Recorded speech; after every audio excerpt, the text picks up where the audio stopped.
Shalom Jemaat Home Ministry dimanapun Anda berada. Kembali lagi dalam ibadah Raya Online Home Ministry. Kita percaya bahwa dimanapun kita berada tidak mengurangi kuasa Tuhan untuk bekerja, dan kita akan melihat kebaikan dan kuasa Tuhan dinyatakan buat kita semua. Amin. Mari kita sama-sama siapkan hati kita untuk menyembah, memuji Tuhan, bahkan diubahkan oleh kebenaran firman Tuhan. Kemuliaan bagi Tuhan di tempat yang mati.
Kepadamu ya Tuhan dan Bapa kami, Yesus Kristus Tuhan yang sudah memelihara kehidupan kami selama berapa hari yang kami lewati bersama-sama Tuhan. Kami percaya bahwa apapun yang kami alami pada saat ini tidak mengurangi kasih Tuhan buat setiap kami. Kami akan terus melihat kebaikan dan kasih Tuhan, bahkan kuasa Tuhan dinyatakan buat setiap kami. Khususnya pada ibadah Raya Online pada saat ini Bapa, kami percaya bahwa kuasa Tuhan akan dicurahkan dimanapun kami berada, kapanpun Tuhan. Kami mengikuti ibadah ini bersama-sama, dan biarlah ibadah ini kami buka hanya di dalam nama Bapa, di dalam nama Tuhan Yesus Kristus, di dalam nama Roh Kudus. Semua yang siap beribadah bersama saya katakan amin. Mari sama-sama kita menyembah Tuhan. Kami kagum hormat akan Engkau ya Tuhan. Kau sungguh indah tiada taranya. Sangat indah, sungguh indah Engkau Tuhan. Hanya Engkau Yesus.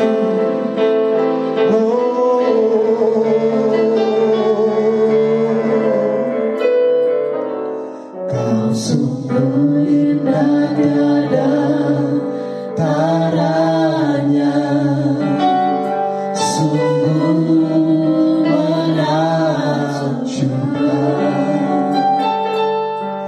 sungguh ajaib untuk dimengerti, lebih dari semua yang ada. Hikmat-Mu tiada terselami, kasih-Mu dalam tak terduga. Kau sungguh indah tiada taranya, mulia dan berkuasa. Ku kagum hormat akan Engkau. Ku kagum hormat akan Kau Yesus, Kau Yesus.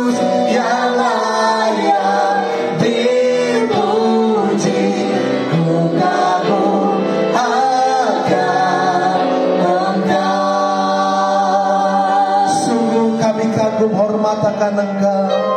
Kau sungguh indah tiada tara, sungguh menakjubkan, sungguh ajaib untuk dimengerti, lebih dari semua yang ada. Hikmat-Mu tiada terselami, kasih-Mu dalam tak terduga. Kau sungguh indah tiada tara, mulia, mulia dan berkuasa. Kagum hormat, hormat akan Engkau Yesus, hormat akan Engkau Yesus, Kau Yesus yang layak dipuji. Ku kagum akan, ku kagum hormat akan Engkau ya Tuhan, hormat akan Engkau Yesus, Kau Yesus yang layak dipuji.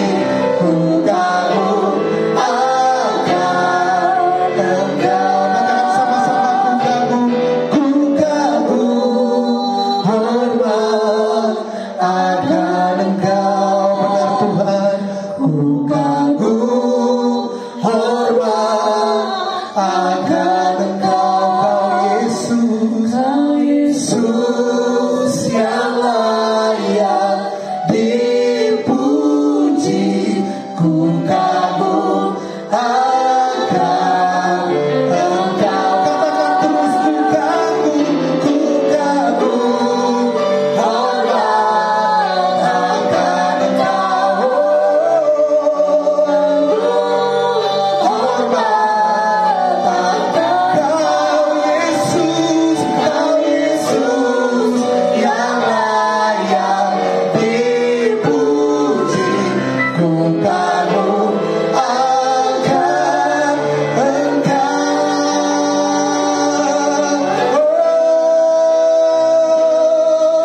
Kami kagum hormat kepadamu Yesus Tuhan. Haleluya. Kau yang layak terima segalanya Tuhan.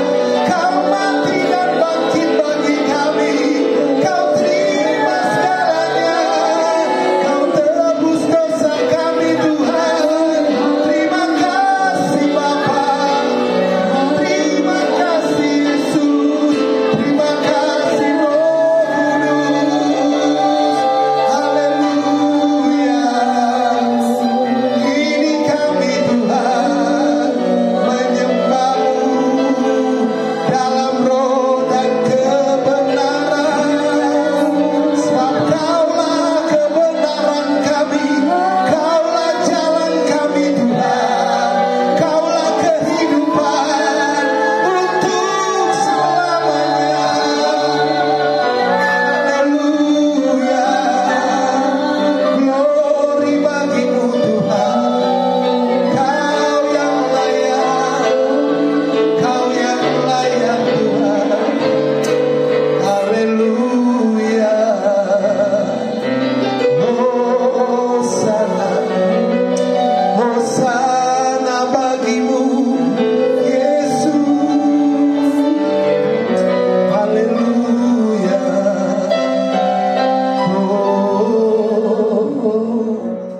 Haleluya. Kami mau katakan Hosana, Hosana. Hosana, Hosana di tempat yang tinggi.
Kita percaya bahwa dimanapun kita berada, kuasa Tuhan ada bersama-sama dengan kita. Amin.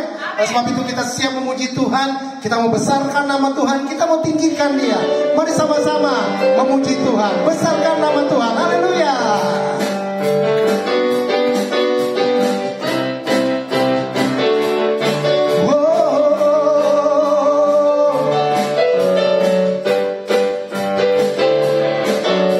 Besarkan nama Tuhan, pujilah Dia.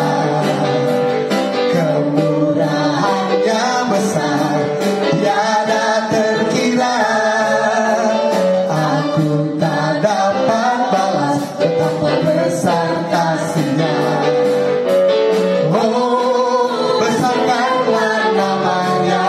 Sekali lagi, besarkan. Besarkan nama Tuhan, pujilah Dia. Kemurahan-Nya, Kemurahan-Nya besar, tiada terkira. Aku tak dapat balas betapa besar kasih-Nya. Oh, besarkanlah namanya. Tuhan, Tuhan yang ajaib, Tuhan yang besar, Tuhan yang menolong jiwaku. Haleluya. Tuhan yang ajaib, Tuhan yang besar, jiwaku ditebus oleh-Nya. sekali lagi besarkan nama Tuhan. Besarkan nama Tuhan, Pujilah Dia, pujilah Dia. karena kemurahan-Nya besar. Amin. Kemurahan-Nya besar, Tiada terkira. aku tak dapat balas betapa besar kasih-Nya. Oh, besarkanlah namanya. Tuhan yang ajaib, Tuhan yang ajaib, Tuhan yang besar, Tuhan yang menolong hidupku. Haleluya. Tuhan yang ajaib, Tuhan yang besar, katakan jiwaku. ditebus oleh-Nya. Tuhan yang ajaib, come on semuanya. Tuhan yang ajaib, Tuhan yang besar, Tuhan yang menolong jiwaku. Tuhan yang ajaib, Tuhan yang besar, jiwaku ditebus oleh-Nya. Jiwaku ditebus, Jiwaku ditebus oleh-Nya. jiwaku ditebus. Jiwaku ditebus oleh-Nya. Ku diberi kuasa dari Raja Mulia. Engkau Tuhan yang berkuasa. Haleluya. Yesus Tuhan, katakan. Ku diberi kuasa dari Raja Mulia, menaklukkan musuh di bawah kakiku. Ku Pakai kuasa dari Raja Mulia. Bila Tuhan ada bersamaku, siapa jadi lawanku? semua. Sungguh besar Kau Tuhanku, Engkau perisai hidupku. Ku berdiri dengan iman dalam Yesus Tuhan. Kau yang memberi kemenangan, ku bersorak merayakan. Terpujilah Engkau Raja segala raja. Haleluya. Ku diberi kuasa. Katakan. Ku diberi kuasa dari Raja Mulia. Yes, amin. Menaklukkan musuh di bawah kakiku. Ku pakai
mari kita siapkan hati dan pikiran kita untuk diubahkan oleh kebenaran firman Tuhan. Firman Tuhan akan memberikan kekuatan yang baru buat setiap kita. Firman Tuhan adalah jalan keluar buat setiap permasalahan kita. Karena firman Tuhan adalah pribadi Yesus sendiri. Haleluya.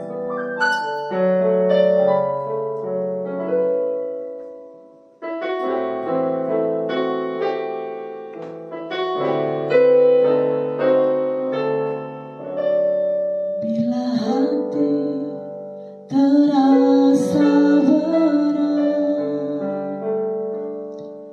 tak seorang pun mengerti bebanku. Ku tanya Yesus, apa yang harus ku buat? Dia berfirman, mari datanglah. Dia selalu pedulikan aku. Ku datang Yesus, kau pikul segala bebanku. Oh, sujud di altarnya, ku bawa hidupku, ku terima anugerahnya, diampuniku dan bebaskanku. Dia ubah hidupku, barui hatiku, sesuatu terjadi saat datang di altarnya. Mari sama-sama nyanyikan pujian ini, katakan bila hati terasa berat. Bila hati terasa berat, tak seorang pun mengerti bebanku. Ku tanya Yesus, apa yang harus ku buat? Dia berfirman, mari datanglah. Dia selalu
jemaat Home Ministry dimanapun Anda berada. Senang sekali bertemu bersama dengan saya, walaupun hanya melalui online, tapi kita percaya bahwa tidak akan mengurangi sukacita kita dan damai sejahtera kita. Amin. Kita akan sama-sama mendengarkan kebenaran firman Tuhan. Namun sebelumnya kita mau satukan hati kita mau berdoa. Mari kita berdoa. Terima kasih Bapa, terima kasih Tuhan Yesus, terima kasih Roh Kudus untuk hari yang Kau beri bagi kami.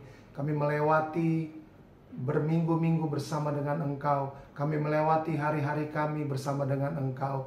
Kami percaya bahwa kami punya Bapa yang setia, kami punya Bapa yang baik. Walaupun mungkin kami merasa keadaan kami tidak baik, tapi kami percaya bahwa Tuhan kami tidak berubah dalam kebaikan dan kasih setianya buat kami. Oleh sebab itu ya Bapa, pada hari ini kami akan mendengarkan kebenaran firman-Mu. Bapa sendiri yang menolong kami untuk kami boleh mengerti oleh kekuatan Roh Kudus akan kebenaran firman-Mu. Biarlah kami boleh diubahkan oleh kebenaran firman-Mu. Bahkan hamba-Mu sendiri yang menyampaikan kebenaran firman-Mu, tanpa Roh Kudus yang memimpin dan menolong, maka hamba tidak bisa berbuat apa-apa.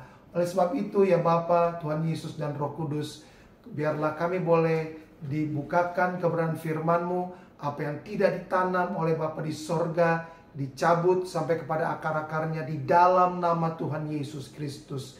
Dan kami semua boleh diubahkan, kami semua boleh lebih lagi diberkati, kami semua boleh lebih lagi mengenal pribadi Bapa di dalam nama Tuhan Yesus Kristus. Kami siap untuk mendengarkan firman-Mu hanya di dalam nama Tuhan Yesus Kristus. Haleluya, amin. Puji nama Tuhan. Mari sama-sama pada saat ini saya akan membagikan kebenaran firman Tuhan dengan tema, kalau saudara suka akan tema atau judul, saya akan memberikan tema bertumbuh di dalam kasih karunia. Namun sebelum kita baca ayatnya sama-sama, saya percaya bahwa kita semua punya definisi yang berbeda tentang kasih karunia. Tapi saya akan memberikan apa yang menjadi definisi saya tentang kasih karunia. Apa itu kasih karunia? Saya mendefinisikan kasih karunia begini. Kasih karunia itu adalah sebuah pemberian dari Bapa kepada seseorang lewat penebusan Yesus Kristus, di mana sebenarnya orang itu atau kita tidak layak untuk mendapatkannya. Sekali lagi, kasih karunia adalah pemberian dari Bapa kepada seseorang lewat penebusan Kristus Yesus, di mana sebenarnya orang itu tidak layak untuk mendapatkannya. Sekarang kita buka sama-sama dari ayat kita, perikop kita Roma 12 ayat 1 dan 2. Mungkin Bapak Ibu Saudara sudah sering mendengar tentang ayat ini. Ada banyak hamba-hamba Tuhan yang mengkhotbahkan tentang perikop ini. Tapi saya mau membagikan sesuatu yang apa yang saya dapatkan daripada Tuhan. Roma 12 ayat 1 dan 2. Saya akan bacakan Roma 12 ayat 1 dan 2. Karena itu saudara-saudara, demi kemurahan Tuhan, aku menasihatkan kamu, supaya kamu mempersembahkan tubuhmu sebagai persembahan yang hidup, yang kudus, dan yang berkenan kepada Tuhan. Itu adalah ibadahmu yang sejati. Ayat yang kedua, janganlah kamu menjadi serupa dengan dunia ini, tetapi berubahlah oleh pembaruan budimu, sehingga kamu dapat membedakan mana kehendak Tuhan, apa yang baik, yang berkenan kepada Tuhan, dan yang sempurna. Kalau kita lihat sama-sama bahwa Rasul Paulus sedang menjelaskan kepada jemaat di Roma, supaya jemaat di Roma yang sudah memiliki kasih karunia untuk memperoleh kehidupan yang kekal, Rasul Paulus menasihatkan mereka supaya ketika mereka sudah mendapatkan, dikuduskan oleh kuasa darah Yesus, mendapatkan keselamatan yang kekal, maka sekarang mempersembahkan tubuh sebagai persembahan yang hidup, kudus, dan yang berkenan kepada Tuhan. Seringkali kita berpikir, bagaimana caranya supaya kita bisa hidup kudus di tengah dunia ini yang sedang tidak baik, yang sedang dikuasai oleh kejahatan. Bagaimana caranya supaya kita bisa hidup kudus? Seringkali kita didengar dari pendeta-pendeta, saudara harus hidup kudus. Saya setuju bahwa kita harus hidup kudus. Pertanyaannya, bagaimana caranya supaya kita hidup kudus di tengah dunia ini? Bagaimana menurut pendapat saudara? Apakah hidup kudus dengan 2 jam atau seharian saudara ada di kamar berdoa terus? Lalu yang 22 jam bagaimana? Apakah kita nggak kemana-mana? Terus aja di kamar selama setahun, bertahun-tahun, nggak pergi ke mall, nggak tahu model baju bagaimana? Kira-kira setahun saudara lakukan itu, apakah saudara menjadi kudus? Saya pastikan saudara akan bukan menjadi kudus, tapi saudara bisa menjadi sombong rohani. Memang pada dasarnya manusia tidak bisa untuk menjadi kudus, tapi kita dikuduskan oleh kuasa darah Tuhan Yesus Kristus. Kalau kita merasa bisa kudus, kita pasti tepuk-tepuk dada. Kita bilang, oh ini karena kekuatan saya bisa hidup kudus. Dan kita akan menunjuk orang lain yang tidak bisa seperti kita untuk melakukan sesuatu supaya kita bisa hidup kudus. Nah, Rasul Paulus sendiri di ayat yang lain mengatakan bahwa manusia itu adalah tawanan dosa, tawanan hukum dosa, yang merupakan genetika manusia yang diturunkan oleh Adam dan Hawa. Saudara bisa nanti baca di Roma 7 ayat 15 sampai 25. Jadi bagaimana caranya supaya kita bisa hidup kudus? Saya ambil satu ayat dari Mazmur 119 ayat yang ke-9. Mazmur 119 ayat yang ke-9. Dengan apakah seorang muda mempertahankan kelakuannya bersih, dengan menjaganya sesuai dengan firman-Mu. Pemazmur katakan, saya kalau nggak salah ini yang tulis adalah Raja Daud sendiri. Dia katakan bagaimana caranya seorang muda mempertahankan kelakuannya bersih. Dikatakan yaitu dengan cara menjaga sesuai dengan firman-Mu. Jelas bahwa kita hidup kudus karena kita dikuduskan oleh kuasa darah Yesus. Dan kita dikuduskan oleh kuasa firman Tuhan. Jadi saya percaya bahwa kita sekarang sudah mengerti apa yang Rasul Paulus nyatakan di dalam Roma 12 ayat yang pertama. Supaya kita mempersembahkan tubuh kita adalah karena kita sudah dikuduskan oleh kuasa darah Yesus. Dan kita dikuduskan oleh firman Tuhan. Dan sekarang kita lihat ayat yang kedua dari perikop kita Roma 12. Saya akan bacakan. Janganlah kamu menjadi serupa dengan dunia ini, tetapi berubahlah oleh pembaharuan budimu. Saya stop sampai di situ dulu. Kalau saudara perhatikan, ada kata berubahlah di situ. Saya ambil dari bahasa aslinya, kata berubahlah itu memakai kata metamorfo. Saudara ingat, kalau saudara ingat metamorfosis, suatu proses perkembangan yang melibatkan perubahan penampilan atau struktur, itu kita sama-sama sudah belajar mungkin di sekolah dasar. Nah, di Rasul Paulus katakan bahwa kita harus berubah dalam pembaharuan budi. Artinya begini Bapak Ibu Saudara, itu dimulai dari pemikiran kita. Pemikiran menghasilkan tindakan, tindakan menghasilkan gaya hidup, dan gaya hidup menghasilkan budaya. Jadi tindakan kita, apa yang kita lakukan selama ini berhari-hari selama kehidupan kita, itu adalah manifestasi dari cara berpikir kita. Di mana tadi saya dikatakan bahwa cara berpikir kita akan menghasilkan tindakan, sehingga menghasilkan gaya hidup, dan itu akan menjadi budaya. Dan ini kenyataannya bahwa semua tindakan, cara berpikir dan budaya kita itu sudah sangat dipengaruhi oleh kerajaan kegelapan waktu Adam dan Hawa berbuat dosa. Karena itu kita perlu berubah. Dan itu dimulai dari cara berpikir kita yang diubahkan.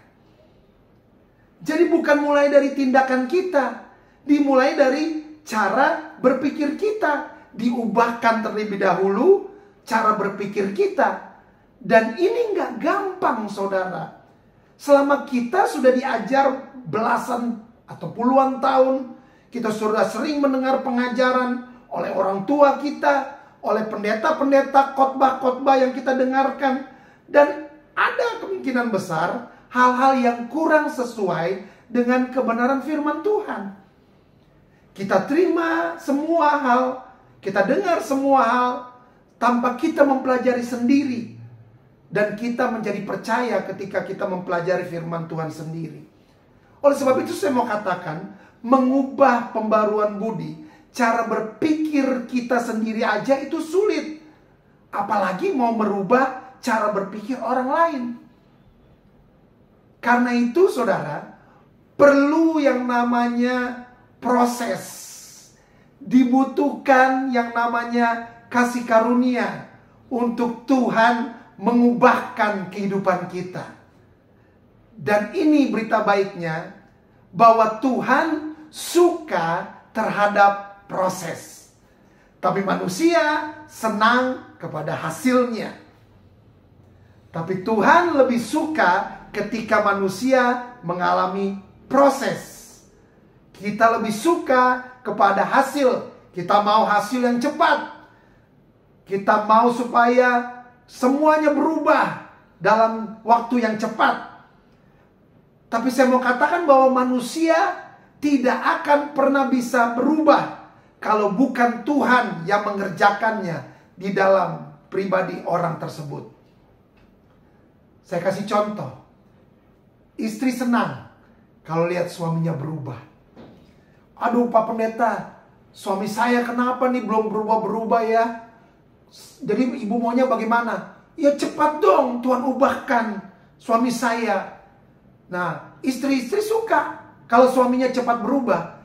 Tapi istri-istri mungkin tidak tahan mengalami proses yang Tuhan kerjakan dalam kehidupanmu untuk melihat suami saudara berubah. Maunya suami cepat berubah. Saya mau katakan sabar Bu, ada waktunya Tuhan. Sebaliknya, suami mau supaya istrinya berubah. Ma, ayo dong ma, berubah dong.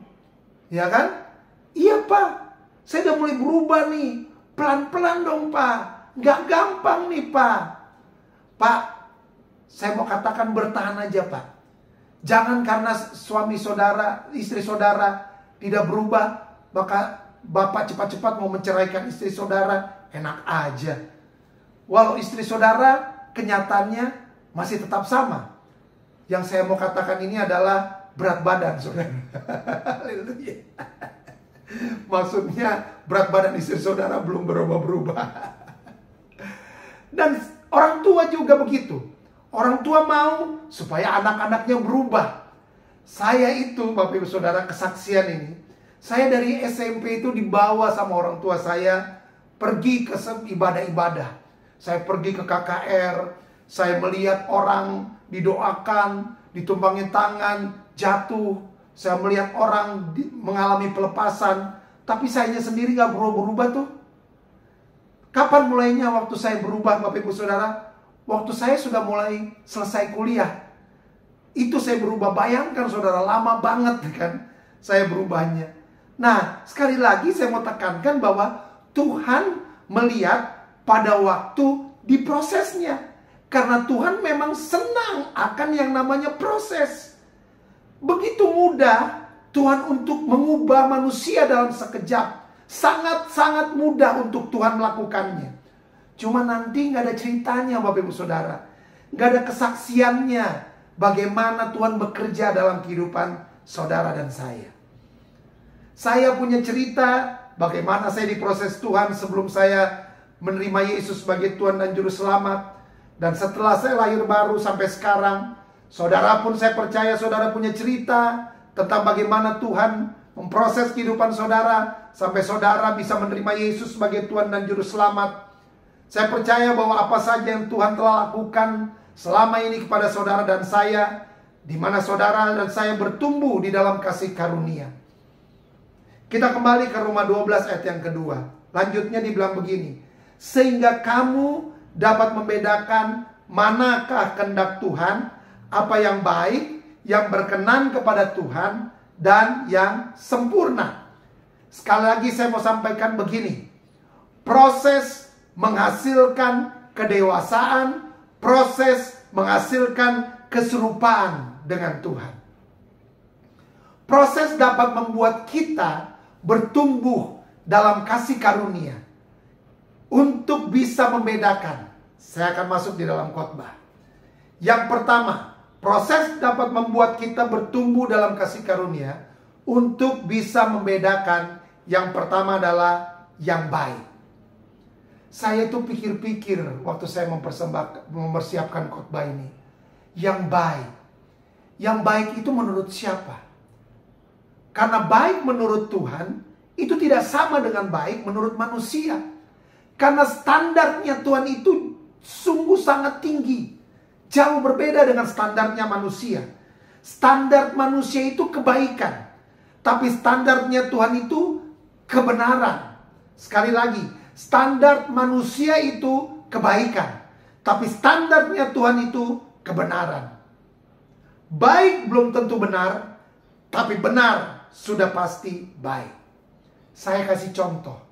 Mungkin kita sering mendengar sampai sekarang atau dulu-dulu kita sering mendengar ada orang mengatakan bahwa berbohong untuk kebaikan itu nggak apa-apa. Itu yang sudah sering kita dengar. Oh, nggak apa-apa Pak, Bu, berbohong kan demi kebaikan.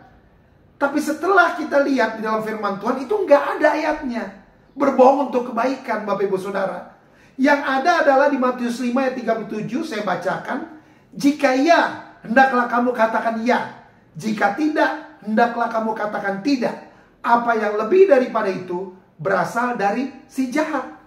Itu salah satu contoh bahwa yang baik menurut manusia belum tentu benar menurut Tuhan. Semua orang bisa melakukan kebaikan. Tapi tidak semua orang bisa melakukan kebenaran. Karena kebenarannya adalah tidak ada seorang pun yang dapat melakukan kebenaran, yaitu kebenaran firman Tuhan, kalau Bapa di sorga tidak mengaruniakannya kepada orang tersebut untuk dapat melakukan kebenaran. Contoh dalam kebenaran firman Tuhan, kita lihat sama-sama di dalam firman Tuhan di kitab Injil Lukas. Lukas pasal 18 ayat 10 sampai 14. Kalau saudara sudah dapatkan, kita akan baca sama-sama Lukas 18 ayat 10 sampai 14. Saya akan bacakan buat Bapak Ibu Saudara semuanya. Ayat 10, Lukas 18. Ada dua orang pergi ke bait suci untuk berdoa. Yang seorang adalah Farisi dan yang lain pemungut cukai. Orang Farisi itu berdiri dan berdoa dalam hatinya begini. Ya Tuhan, aku mengucap syukur kepadamu. Karena aku tidak sama seperti semua orang lain. Bukan perampok, bukan orang lalim, bukan pezina, dan bukan juga seperti pemungut cukai ini. Aku berpuasa 2 kali seminggu. Aku memberikan 1/10 dari segala penghasilanku. Jadi ada orang pertama yang dikatakan dalam firman Tuhan oleh Tuhan Yesus, yaitu orang Farisi. Pada waktu dia datang ke bait suci, dia berdoa bahwa Tuhan, dia bilang, aku mengucap syukur kepadamu karena aku tidak sama dengan semua orang lain. Aku bukan perampok, aku bukan orang lalim, aku bukan pezina, bukan juga seperti pemungut cukai ini. Pertanyaan saya, apakah doa yang diucapkan oleh orang Farisi ini adalah kebenaran? Seperti itukah yang dia lakukan? Saya percaya bahwa itu adalah benar yang dia lakukan. Dia bukan perampok, dia bukan orang lalim, dia bukan pezina, dan bahayanya adalah dia tunjuk orang satu yang datang juga ke bait suci, yaitu pemungut cukai. Dia bilang bahwa aku bukan seperti pemungut cukai ini. Karena aku berpuasa 2 kali seminggu. Aku kasih 1/10 dari segala penghasilanku. Luar biasa kan?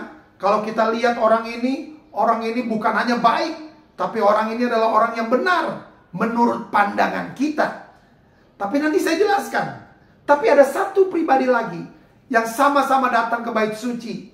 Dia berdoanya begini. Bahkan dia tidak berani datang mendekat kepada Tuhan. Tetapi dia berdoa dari jauh. Dia nggak berani menengadah ke langit. Tapi dia memukul-mukul dirinya sambil berdoa, berkata begini, ya Tuhan, Kasihanilah aku orang berdosa ini. Aku nggak layak Tuhan. Aku nggak pantas. Bahkan memandang wajah-Mu aku nggak pantas Tuhan. Dia datang, dia mengakui apa adanya di hadapan Tuhan. Siapa dirinya. Mungkin saudara berpikir, oh pasti orang yang dibenarkan Tuhan, yang dianggap hebat oleh Tuhan adalah orang Farisi ini. Dia bukan pezina, dia bukan perampok, dia berpuasa, dia memberikan perpuluhan. Pasti orang itu Pak Pendeta. Tapi kita lihat apa yang Yesus katakan di ayat 14. Aku berkata kepadamu, orang ini pulang ke rumahnya sebagai orang yang dibenarkan Tuhan. Siapa orang ini? Orang ini adalah pemungut cukai ini. Pemungut cukai ini pulang ke rumahnya, kata firman Tuhan, sebagai orang yang dibenarkan Tuhan. Dan orang Farisi ini tidak dibenarkan Tuhan. Saudara lihat, standar kita, standar manusia adalah kebaikan. Tapi standarnya Tuhan adalah kebenaran, bukan sekedar kebaikan. Dan kebenaran cuma ada di dalam Kristus Yesus. Yohanes 14 ayat yang ke-6 katakan, Yesus bilang, akulah jalan dan kebenaran dan hidup. Itu artinya bukan Tuhan tahu jalan, tapi Tuhan adalah jalannya. Tuhan adalah kebenarannya. Yesus sendiri adalah jalan, satu-satunya jalan untuk menuju kepada Bapa di sorga. Tidak ada jalan lain. There is no other way kecuali Tuhan kita Yesus Kristus. Dan dia adalah kebenaran itu. Dan dia adalah kehidupan. Jadi kalau kita percaya kepada Yesus, kita percaya bahwa kita akan sampai kepada Bapa karena kita sedang berada di jalan yang tepat. Kita perlu bertumbuh dalam kasih karunia dari kebaikan kepada kebenaran. Dan yang bisa melakukan kebenaran dalam kita itu cuma Yesus. Itu cuma firman Tuhan yang sekarang ini tinggal dan berdiam di dalam hati kita, orang-orang yang percaya kepada Tuhan Yesus Kristus. Yohanes 1 ayat 14 katakan begini, firman itu telah menjadi manusia dan diam di antara kita, dan kita telah melihat kemuliaannya, yaitu kemuliaan yang diberikan kepadanya, kepada Yesus maksudnya, sebagai anak tunggal Bapa, penuh kasih karunia dan kebenaran. Jadi di dalam Yesus ada kemuliaan. Kemuliaan itu isinya adalah kasih karunia dan kebenaran. Saya mau kasih tahu begini. Manusia siapapun, termasuk pendeta, termasuk saya, cuma dibenarkan oleh Tuhan Yesus. Dibenarkan itu artinya begini Bapak Ibu Saudara. Dianggap benar. Berarti kita masih sering gak benar. Masih bisa buat salah. Ya manusia masih bisa buat salah. Pendeta juga manusia kan. Masih bisa buat salah. Makanya saya sebagai pendeta masih perlu bertobat juga. Bukan bertobat dalam hal-hal mabuk-mabukan atau hal-hal yang lain, narkoba, bukan. Tapi bertobat. Tadi yang dikatakan Roma 12 ayat 2, berubah cara berpikir. Pendeta masih bisa kecewa Bapak Ibu Saudara. Kita pendeta juga manusia. Saya masih bisa membedakan mana yang cantik dan mana yang jelek. Oleh sebab itu saya pilih istri saya. Karena saya masih bisa membedakan mana yang cakep, mana yang jelek. Saya masih bisa membedakan mana yang mahal, mana yang murah. Saya masih bisa membedakan. Masih manusia. Saya masih manusia Bapak Ibu Saudara. Makanya saya mau bilang kepada jemaat home ministry pada saat ini, jangan pernah mengidolakan pendeta siapapun. Karena pendeta masih manusia. Nanti kalau saudara tahu pendetanya bisa jatuh, saudara jadi kecewa sama pendeta. Dan bahayanya adalah saudara bisa kecewa sama Tuhan. Kan kebanyakan orang percaya senang mengidolakan pendeta. Ini saya lagi ceritakan orang-orang yang di Manado. Karena kan saya lagi ada di Manado saat ini. Haleluya. Nah, sekali lagi, kebanyakan orang percaya kan senang mengidolakan pendeta. Ya. Padahal kan kita cuma lihat dari online. Kita nggak kenal lebih, Bapak Ibu Saudara. Kita lihat pendeta di online punya karunia, bisa menyembuhkan orang sakit, punya karunia, pandai berbicara, pandai berkhotbah, punya karunia ini, punya karunia itu. Dia bisa mungkin punya penglihatan, dia bisa tahu seseorang yang sedang berbuat dosa, dia bisa melakukan mujizat kesembuhan, bisa melakukan apapun. Puji Tuhan untuk hal itu.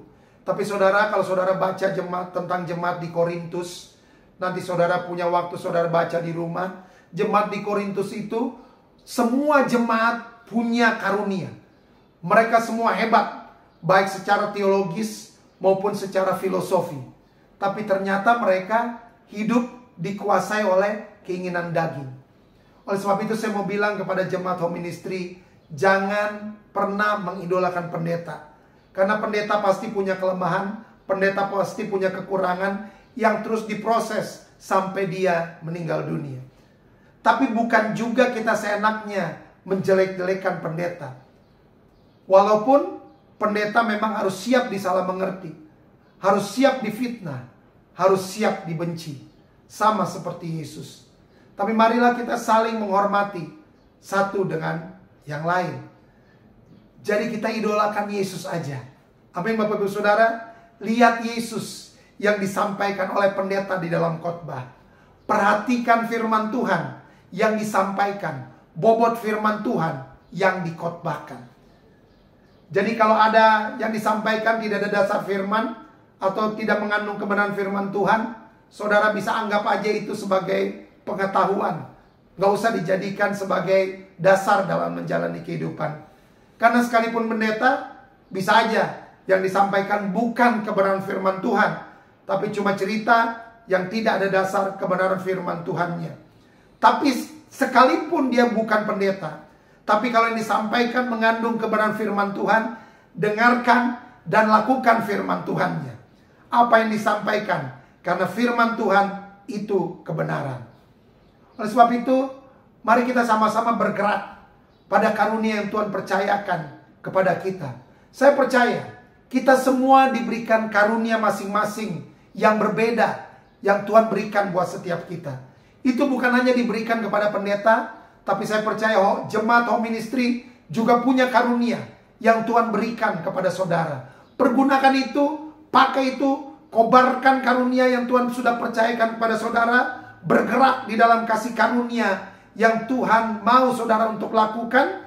Karena saya percaya bahwa kita semua, walaupun kita adalah jemaat, kita punya karunia yang berasal daripada Tuhan yang berbeda-beda. Jangan pernah bergerak dari yang bukan kasih karunia saudara, tapi bergerak, temukan apa yang menjadi kasih karunia saudara buat Tuhan. Bergerak, bukan hanya dalam hal rohani, dalam pekerjaan saudara. Mungkin saudara cuma berjualan, mungkin saudara cuma sopir, mungkin saudara cuma pegawai. Tapi saya percaya bahwa dimanapun saudara ditempatkan, di lingkungan saudara, di pekerjaan saudara, gunakan karunia itu untuk saudara menjangkau jiwa bagi hormat kemuliaan nama Tuhan. Jadi setiap pendeta pun punya masing-masing karunia daripada Tuhan. Masing-masing ada kasih karunianya, bergerak di dalam karunianya. Saya tidak akan masuk di bagian yang bukan karunia saya. Dan saya tahu karunia apa yang Tuhan percayakan pada saya ketika saya terlebih dahulu terjun ke dalamnya.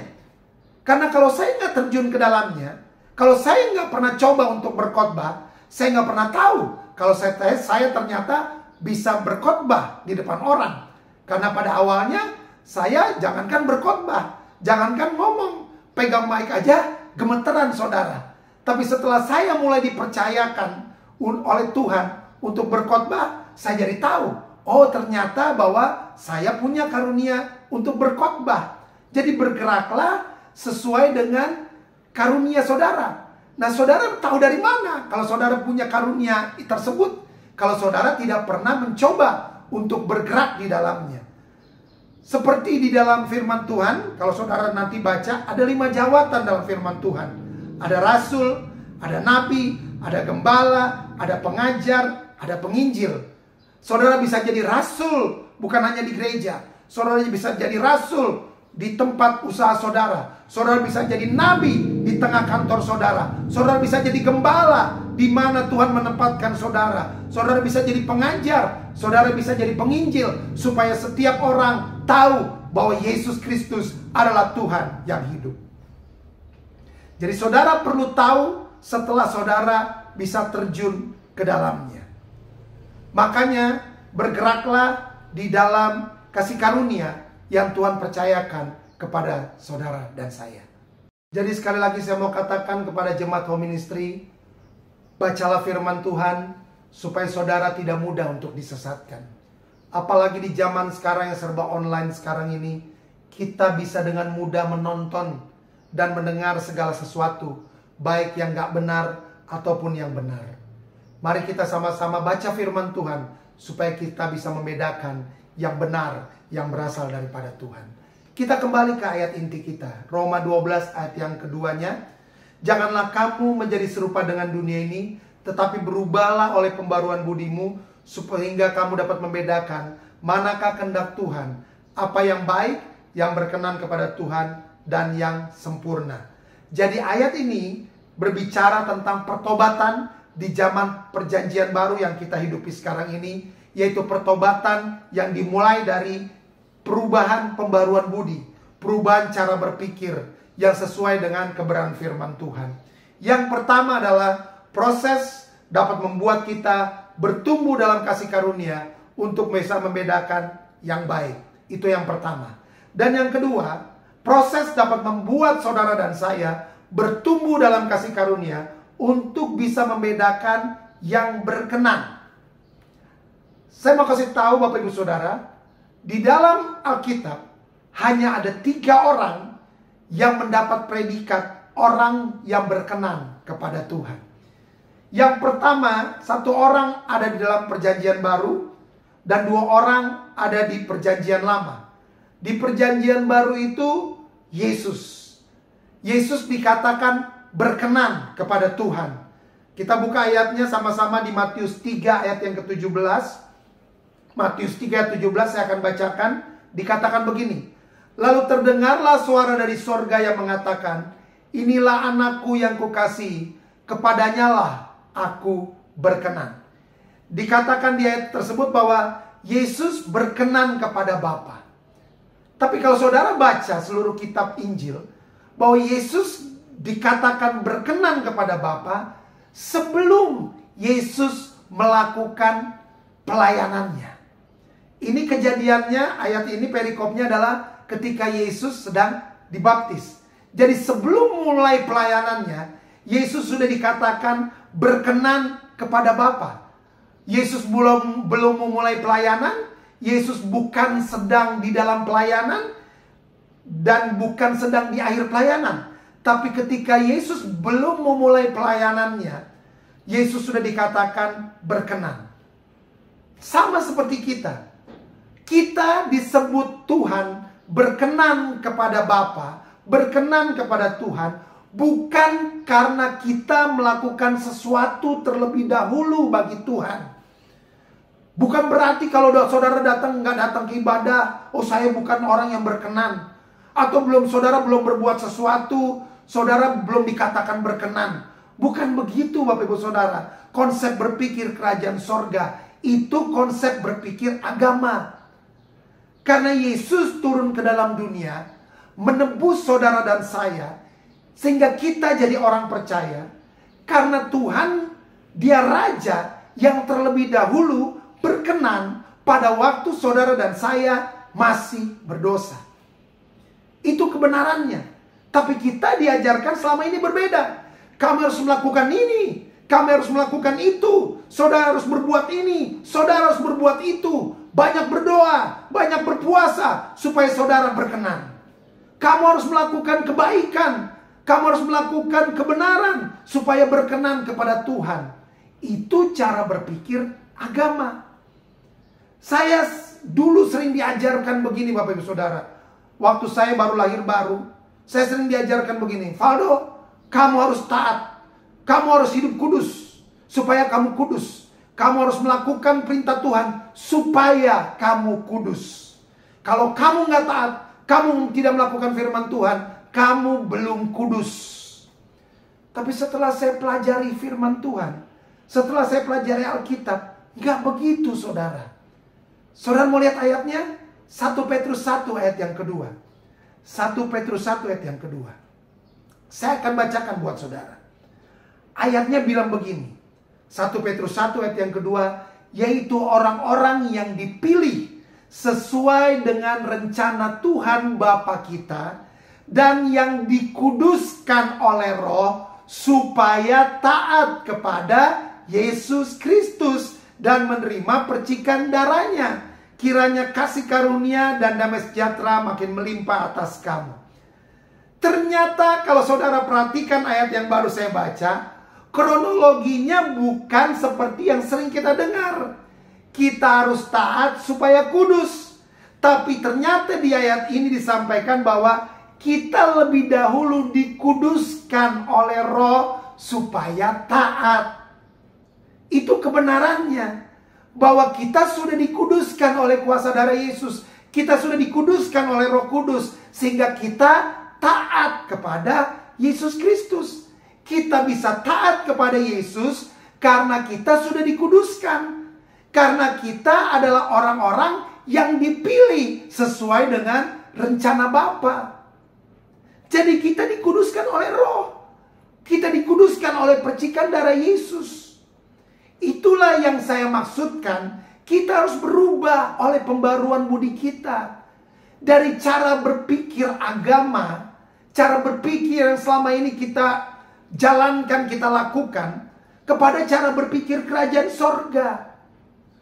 Karena setelah kita pelajari, kita baca firman Tuhan, ternyata ada banyak hal yang harus kita ubahkan dari cara berpikir kita. Cara berpikir dari kerajaan sorga itu begini Bapak Ibu Saudara. Kita berbuat baik, kita berbuat benar, kita taat, kita kudus. Karena kita adalah orang-orang yang telah diperkenankan, dipilih oleh Bapa di sorga. Kalau saudara masih berpikir secara agama, saudara tidak bisa menerima hal ini. Mari kita ubah cara berpikir kita. Kita ubah pembaruan budi kita kepada kebenaran firman Tuhan. Jadi Bapak Ibu Saudara jemaat Home Ministry, di perjanjian baru, orang yang disebut berkenan kepada Bapa, mendapat predikat berkenan kepada Bapa adalah Yesus. Mungkin saudara berpikir, ya Pak Pendeta, tapi itu kan Yesus. Yesus kan lahir dari Roh Kudus, nggak pernah berbuat dosa. Sekarang kita lihat lagi, 2 orang lagi. Sekarang ada di perjanjian lama. Yang pertama adalah Henok. Kita buka sama-sama Ibrani 11 ayat yang kelima. Ini yang firman Tuhan katakan. Karena iman Henok terangkat, supaya Henok tidak mengalami kematian, dan Henok tidak ditemukan, karena Tuhan telah mengangkatnya. Sebab sebelum Henok terangkat, Henok memperoleh kesaksian bahwa Henok berkenan kepada Tuhan. Orang kedua dalam firman Tuhan dalam Alkitab yang dikatakan orang berkenan adalah Henok. Henok berkenan kepada Tuhan. Kenapa Bapak Ibu Saudara? Alkitab tidak pernah menulis Henok melakukan sesuatu yang spektakuler buat Tuhan. Apakah Henok pernah ditulis dalam Alkitab Henok berpuasa 40 hari? Apakah Henok pernah melakukan perbuatan baik ini itu sampai dia dapat predikat berkenan kepada Tuhan? Saya nggak pernah menemukan hal itu Bapak Ibu Saudara dalam Alkitab. Tapi cuma ini yang Alkitab tulis tentang Henok. Kejadian 5 ayat 22 dan 24. Cuma ini yang Alkitab tulis. Kejadian 5 ayat 22-24 dikatakan begini. Ayat 22. Dan Henok hidup bergaul dengan Tuhan selama 300 tahun lagi. Ayat 24. Dan Henok hidup bergaul dengan Tuhan. Lalu Henok tidak ada lagi sebab Henokh telah diangkat oleh Tuhan. Jadi Alkitab cuma menulis bahwa Henokh hidup bergaul dengan Tuhan. Itu kalimat kuncinya. Bahwa Henokh berjalan dengan Tuhan. Kalau saudara baca dalam bahasa Inggris, Henokh walk with God. Artinya apa Bapak Ibu Saudara? Henokh hidup bergaul dengan Tuhan. Itu simple. Hidup bergaul dengan Tuhan itu sesuatu yang simple tapi powerful, saudara. Hidup bergaul dengan Tuhan, kalau saya bisa terjemahkan di dalam kehidupan kita sehari-hari, itu seperti hubungan suami istri, Bapak Ibu Saudara. Kita bergaul dengan Tuhan seperti seorang suami dengan istri. Contoh, waktu saya ada di Jakarta, setiap kali saya lagi ada di mobil atau saya punya waktu luang, saya telepon istri saya. Saya telepon, "Ma, lagi ngapain? Lagi di mana?" "Oh iya, Papa lagi di mana nih?" "Oh, saya lagi kerja nih. Saya lagi di dalam mobil, lagi nyetir." Saya telepon istri saya. Sebelum tidur, saya telepon anak-anak saya telepon istri saya. Jadi itu sifatnya dimanapun Bapak Ibu Saudara, kapanpun, suasana bagaimanapun, bisa tetap keep kontak, bisa terus kontak-kontakan. Begitu juga dengan saudara. Saya percaya bahwa Bapak Ibu Saudara juga punya hubungan dengan suami atau istri saudara. Terus menerus di mana saudara berada, saudara mungkin kontak dengan istri saudara atau suami saudara. Saudara gimana keadaannya, gimana pekerjaannya ketika ada waktu luang. Tapi ada waktunya juga, itu adalah hubungan suami istri secara normal, secara sehari-hari. Tidak membutuhkan tempat, tidak membutuhkan waktu, dimanapun, kapanpun. Tapi ada yang namanya hubungan suami istri, yang ada namanya hubungan intim. Nah, hubungan intim ini adalah perlu tempat, perlu waktu. Jadi ini tidak setiap saat terjadi. Artinya begini, ketika saudara sebagai suami dan istri sedang ingin berhubungan intim, ya, berarti ini perlu tempat, perlu waktu. Dan ini bukan setiap saat, Bapak Ibu Saudara. Itu perlu waktu-waktu durasi, perlu waktu-waktu tertentu. Ini maaf, bukan berarti bahwa kita datang sama Tuhan hubungan intim, kemudian kita tidak mengenakan baju selai pun. Bukan itu maksud saya, Bapak Ibu Saudara. Tapi ini adalah hubungan di mana saudara menyatakan, di mana Tuhan menyatakan cintanya kepada saudara. Di mana kemudian saudara menyatakan cinta saudara kepada Tuhan. Di mana saudara menyatakan kekaguman saudara kepada Tuhan yang kita sembah, yang telah menyelamatkan kehidupan kita. Jadi hubungan intim ini adalah bukan tergantung saudara, tapi ini adalah inisiatif daripada Tuhan.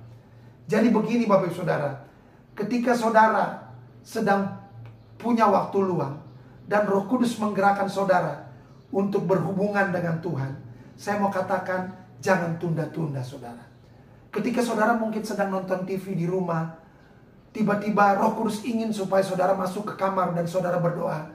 Cepat saudara tinggalkan TV saudara, masuk ke dalam kamar dan berdoa. Karena Tuhan sedang ingin berhubungan intim dengan saudara. Dan ini adalah waktunya Tuhan. Ini adalah kairosnya Tuhan buat saudara. Jadi saya mau sarankan, jangan pernah tunda-tunda. Karena mungkin waktu ini tidak datang setiap saat. Ketika Tuhan inginkan saudara datang kepada Tuhan, sebenarnya Tuhan sedang ingin menyatakan janji-janjinya kepada saudara. Tuhan sedang ingin menyatakan cintanya kepada saudara. Ada hal-hal yang ingin Tuhan bagikan kepada saudara. Ada janji-janji Tuhan yang ingin Tuhan kerjakan dalam kehidupan saudara. Jadi ketika Tuhan sedang ingin berhubungan intim dengan saudara, jangan tunda-tunda. Kerjakan itu.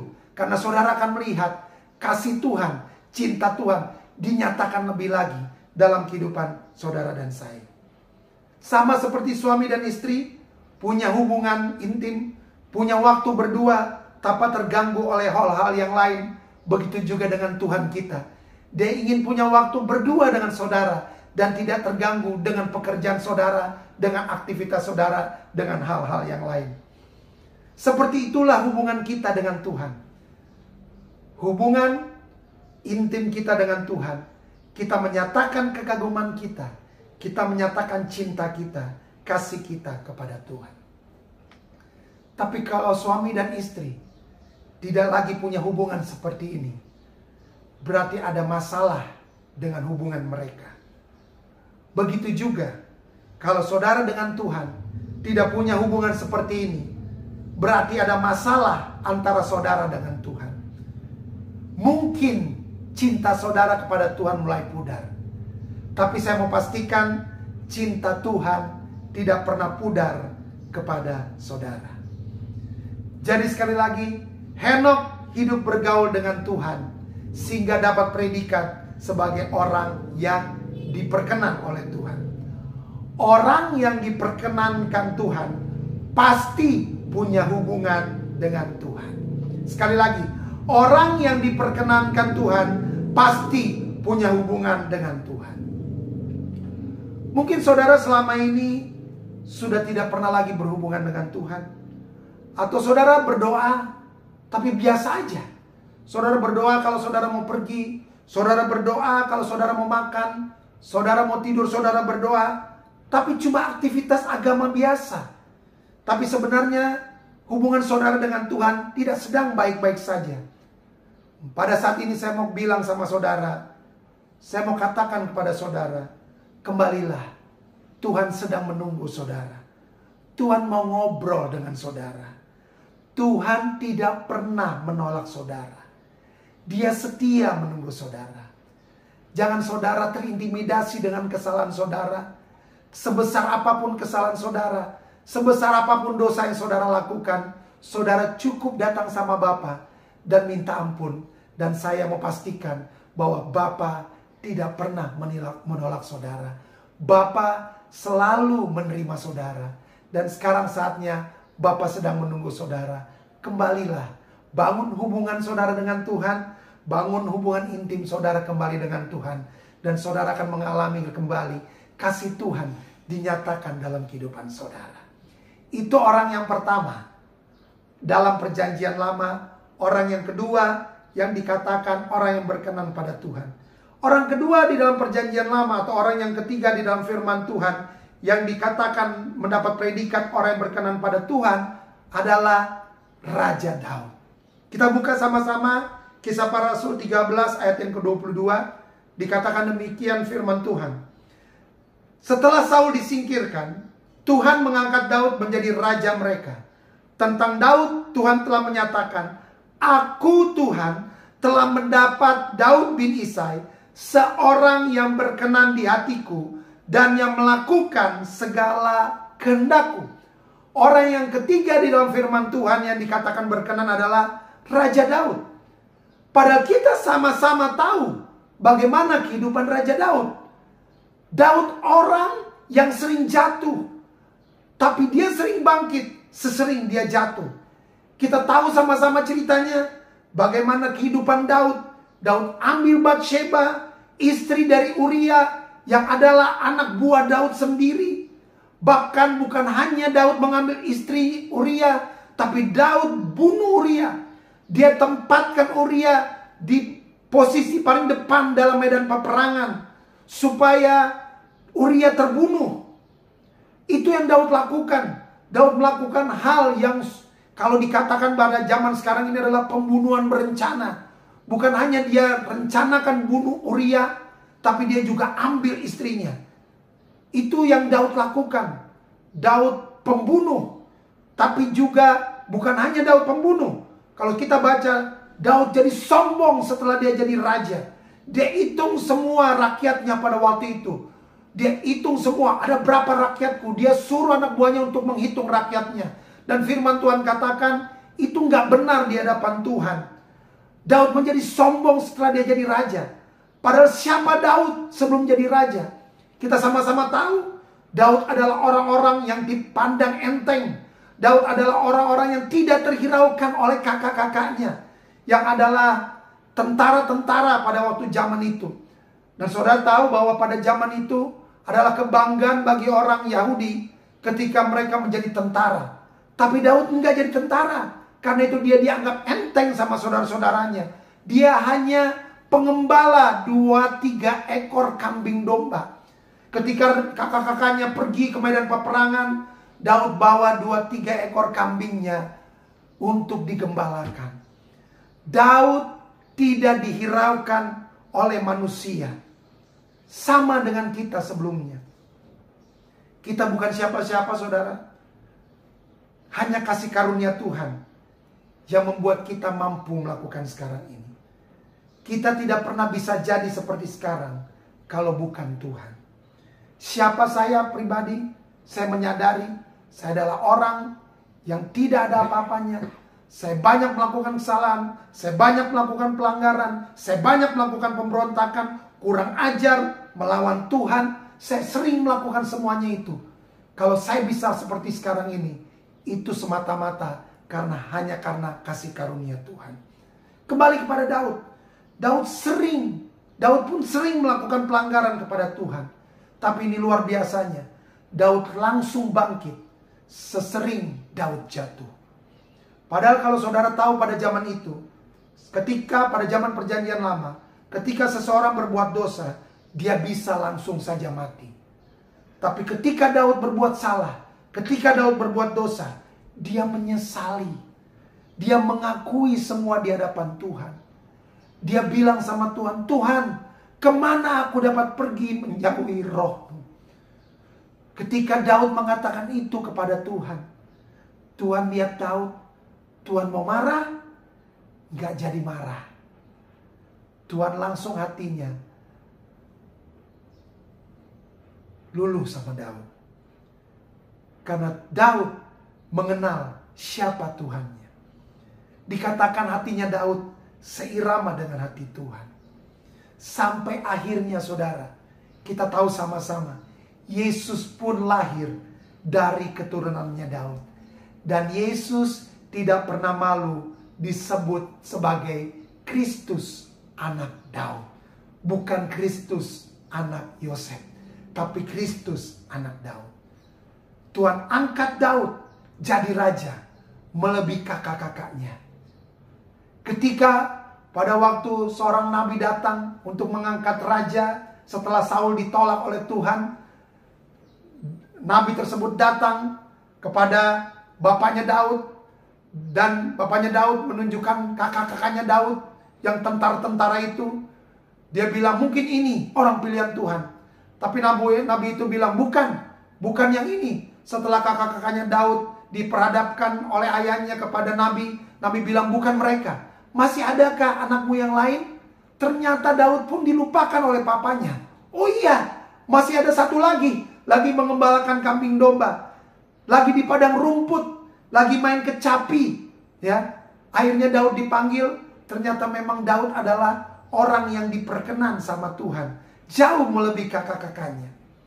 Daud bukan orang benar, Daud bukan orang kudus, Daud hanya seorang pengembala 2-3 ekor kambing domba, tapi Daud diperkenan sama Tuhan.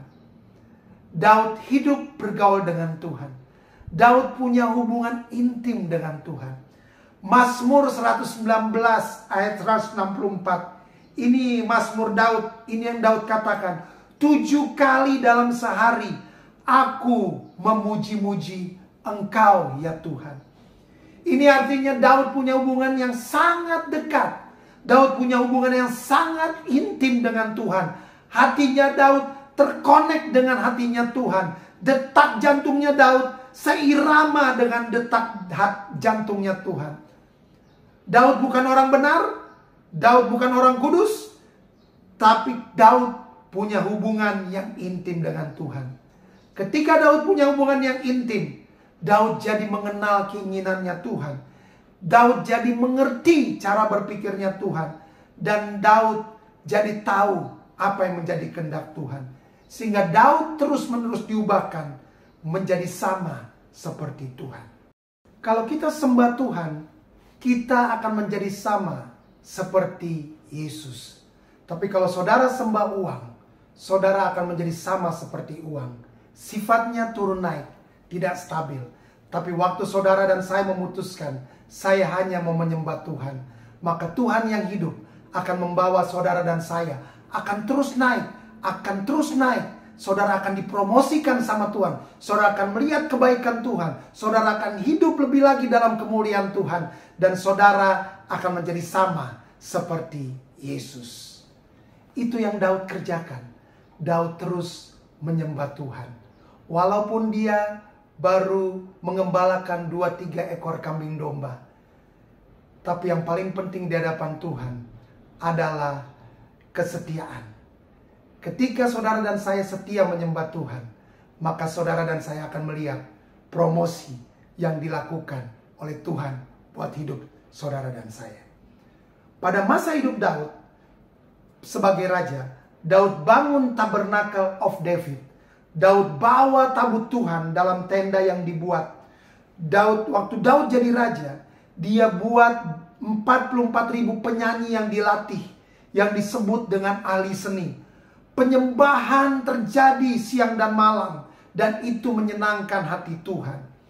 Israel pada waktu itu sebagai bangsa yang kecil, yang berada di tengah-tengah bangsa lain yang besar.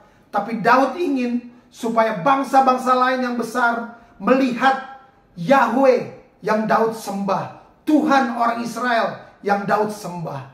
Dengan penyembahan dan doa yang Daud bangun selama 33 tahun jadi raja atas Israel. Israel berubah jadi bangsa yang dipimpin oleh penyembahan, bukan oleh kekuatan politik atau yang lain. Daud rubah, Daud langgar seluruh aturan keimamatan yang terjadi. Seharusnya secara aturan Daud sudah mati, tapi Daud buat korban penghapusan dosa oleh binatang, diganti dengan sacrifice of praise. Dan ini yang sebenarnya Tuhan rindukan untuk saudara dan saya lakukan. Ini yang sebenarnya Tuhan sedang tunggu-tunggu dari saudara dan saya. Daud orang yang hidup pada zaman perjanjian lama, tapi hidup dengan pewahyuan perjanjian baru. Perjanjian yang Tuhan sudah janjikan untuk saudara dan saya hidupi sekarang ini. Dan ini yang Tuhan mau lakukan, Bapak Ibu Saudara. Kisah Para Rasul 15 ayat yang ke-16 dikatakan begini. Kemudian aku akan kembali dan membangunkan kembali pondok Daud yang telah roboh, dan reruntuhannya akan kubangun kembali dan akan kuteguhkan. Tuhan rindu saudara dan saya yang hidup zaman sekarang ini kembali lagi mendirikan pondok Daud yang telah roboh. Artinya, mari bangun kembali hubungan saudara dengan Tuhan. Mari bangun kembali penyembahan saudara secara pribadi, secara korporat dengan Tuhan. Karena kita adalah orang-orang berdosa yang butuh Tuhan. Kita perlu banget sama Tuhan. Kita nggak bisa jauh-jauh dari Tuhan, saudara. Kalau kita jauh-jauh dari Tuhan, habislah kita. Tapi kalau kita dekat, kita bangun hubungan dengan Tuhan secara pribadi, secara korporat, di mana saudara melakukan ibadah bersama-sama dengan saudara-saudara yang lain di tempat saudara. Ada jemaat home ministry Bandung, ada yang di Purwakarta, ada yang di Soreang. Saudara bangun hubungan saudara dengan saudara seiman, saudara bangun secara korporat. Kita perlu datang ke ibadah sehingga kita akan terus-menerus mengalami perubahan cara berpikir kita. Cara berpikir kita tentang Tuhan. Kita akan terus mengalami pengenalan akan Tuhan. Kita akan menjadi sama seperti Tuhan Yesus. Yang pertama adalah proses. Adalah kasih karunia yang Tuhan berikan supaya kita dapat membedakan yang baik. Dan yang kedua adalah yang berkenan. Dan yang ketiga adalah yang sempurna. Kapan kita menjadi sempurna? Nanti waktu kita berjumpa pribadi, bertemu muka dengan muka bersama dengan Yesus Kristus, kita menjadi satu dengan Yesus, dan kemudian kita akan menjadi satu dengan Bapa di sorga. Jadi hal ini yang saya mau sampaikan buat setiap kita, bahwa sekali lagi Tuhan sangat suka terhadap proses. Dan untuk menghadapi proses-proses yang kita lakukan, yang Tuhan izinkan melalui masalah yang kita hadapi, kita perlu kasih karunia Tuhan. Kita perlu kekuatan daripada Tuhan. Kita perlu firman Tuhan. Kita perlu bangun hubungan pribadi dengan Tuhan. Dan juga secara bersama-sama, secara korporat. Kita perlu menyembah Tuhan. Sehingga ketika kita mendapatkan kasih karunia melalui proses yang Tuhan kerjakan dalam kehidupan kita, kita dapat membedakan yang baik, kita dapat membedakan yang berkenan, dan kita akan terus menjadi sempurna. Sama seperti Tuhan yang kita sembah, Yesus Kristus adalah Tuhan yang sempurna. Tuhan memberkati kita semua. Shalom. Sampai berjumpa di lain kesempatan. Sekarang saya mau berdoa buat setiap saudara. Yang pertama saya mau berdoa, mungkin saudara tidak tahu bagaimana caranya supaya saya punya hubungan dengan Tuhan. Saudara tidak pernah punya kerinduan untuk berhubungan dengan Tuhan. Karena mungkin yang pertama, saudara belum menerima Yesus sebagai Tuhan dan Juru Selamat. Sehingga saudara tidak punya keinginan, kerinduan untuk bersekutu dengan Tuhan. Saya mau berdoa nanti buat setiap saudara. Itu hal yang pertama. Dan yang kedua, saya mau berdoa buat setiap saudara. Mungkin saudara sudah menerima Yesus, menjadikan Tuhan Yesus sebagai Tuhan dan Raja. Tapi hubungan saudara dengan Tuhan lagi jauh. Saudara mungkin sedang berdosa, melakukan pelanggaran. Saudara merasa diri saudara tidak layak. Tapi Tuhan mau bersekutu kembali dengan saudara. Tuhan mau bangun kembali hubungan dengan saudara. Saya mau berdoa buat setiap saudara. Mari kita berdoa dimanapun saudara berada. Tuhan Yesus, mau berdoa buat setiap saudara yang pada saat ini mau mengambil keputusan menjadikan Engkau sebagai Tuhan dan Raja dalam kehidupan mereka. Mari saudara yang mau mengikuti, yang mau menerima Yesus sebagai Tuhan dan Raja dalam kehidupan saudara, ikuti kata-kata saya. Tuhan Yesus, saya tahu bahwa saya orang berdosa. Saya butuh Tuhan tinggal dalam kehidupan saya. Di luar Tuhan, saya tidak bisa berbuat apa-apa. Oleh sebab itu Tuhan Yesus, saat ini saya, sebutkan nama saudara masing-masing, menerima Yesus sebagai Tuhan dan Raja, berdiam dalam kehidupan saya sekarang ini sampai selama-lamanya. Mari masuklah Tuhan Yesus, diam di dalam hati saya. Dan saya mau katakan kepada iblis, engkau tidak punya hak lagi atas kehidupan saya. Karena hidup saya sudah jadi milik Tuhan Yesus Kristus. Yang kedua, saya mau berdoa buat setiap saudara yang jauh daripada Tuhan. Bapa, Engkau lihat mereka yang sedang jauh daripadamu ya Tuhan. Kalau mereka sedang melakukan pelanggaran, kesalahan, Tuhan, saya percaya bahwa Tuhan mengampuni dosa-dosa mereka. Tuhan melayakkan mereka karena darah Yesus yang sudah menyucikan dan melayakkan mereka. Biarlah mereka kembali punya hubungan intim dengan Tuhan. Mereka kembali dalam penyembahan-penyembahan secara pribadi bersama dengan Tuhan. Mereka kembali di dalam ibadah-ibadah secara korporat bersama dengan saudara seiman. Semua intimidasi, semua rasa tertuduh yang dibuat oleh iblis, kami patahkan, hancurkan dalam nama Tuhan Yesus Kristus. Karena mereka adalah orang-orang yang sudah diperkenankan, sudah dilayakan untuk kembali lagi bangun hubungan denganmu ya Tuhan Yesus. Terima kasih Bapa, terima kasih Tuhan Yesus. Segala hormat, pujian, kemuliaan hanya bagi nama Yesus Kristus Tuhan. Haleluya, amin. Ministry dimanapun Anda berada, saat ini kita akan masuk dalam sakramen perjamuan kudus. Dan saya persilakan saudara yang ada di rumah untuk bangkit berdiri. Bagi saudara-saudara yang saat ini sudah menyiapkan sarana perjamuan kudus, mohon dipegang. Dan kita akan doakan sama-sama. Di dalam nama Tuhan Yesus saat ini kami mengangkat roti dan anggur ini. Kami kuduskan, kami sucikan di dalam nama Tuhan Yesus menjadi layak digunakan untuk perjamuan kudus ini. Dalam nama Tuhan Yesus, haleluya, amin.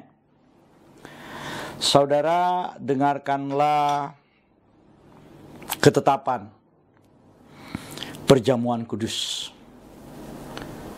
Yesus berfirman, "Akulah roti hidup yang telah turun dari sorga. Jikalau seorang makan dari roti ini, ia akan hidup selama-lamanya. Dan roti yang kuberikan itu ialah dagingku ia akan kuberikan untuk hidup dunia. Maka kata Yesus kepada mereka, Aku berkata kepadamu, sesungguhnya jikalau kamu tidak makan daging anak manusia dan minum darahnya, kamu tidak akan mempunyai hidup dalam dirimu. Barang siapa makan dagingku dan minum darahku, ia mempunyai hidup yang kekal, dan aku akan membangkitkan dia pada akhir zaman. Sebab dagingku adalah benar-benar makanan, dan darahku adalah benar-benar minuman. Barang siapa makan dagingku dan minum darahku, ia tinggal di dalam aku dan aku di dalam dia. Sama seperti Bapa yang hidup mengutus aku dan aku hidup oleh Bapa, demikian juga barang siapa yang makan aku akan hidup oleh aku. Inilah roti yang telah turun dari sorga, bukan roti yang dimakan nenek moyangmu dan mereka telah mati. Barang siapa makan roti ini, ia akan hidup selama-lamanya. Dan ketika mereka sedang makan, Yesus mengambil roti, mengucap syukur, memecah-mecahkannya, lalu memberikan kepada murid-muridnya dan berkata, Ambillah, makanlah, inilah tubuhku. Sesudah itu Tuhan Yesus mengambil cawan, mengucap syukur, lalu memberikannya kepada mereka sambil berkata, Minumlah kamu semua dari cawan ini, sebab inilah darahku, darah perjanjian yang ditumpahkan bagi banyak orang untuk pengampunan dosa. Kalau saudara percaya bahwa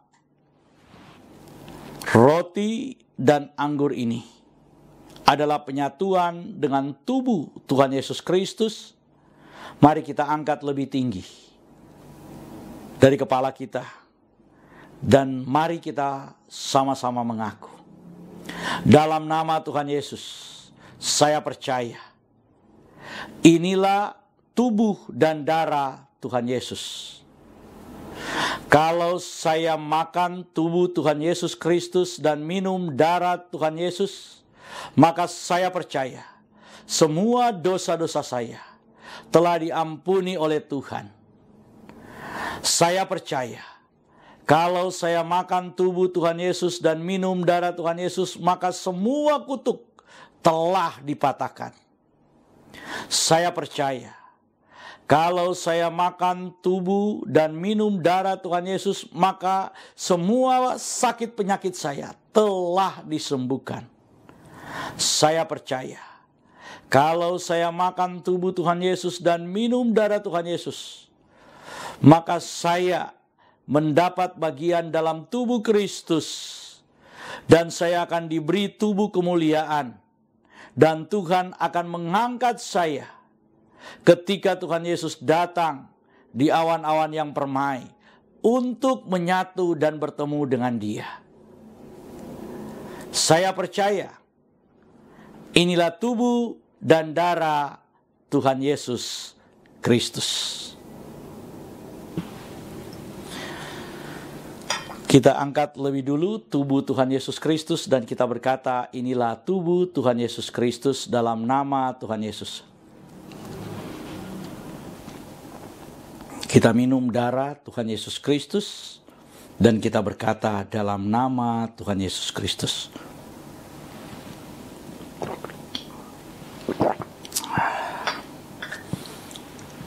Mari kita mengucap syukur bersama-sama. Karya terbesar dalam hidupku, pengorbananmu yang selamatkanku. Engkaulah harta yang tak ternilai, yang ku miliki dan ku hargai.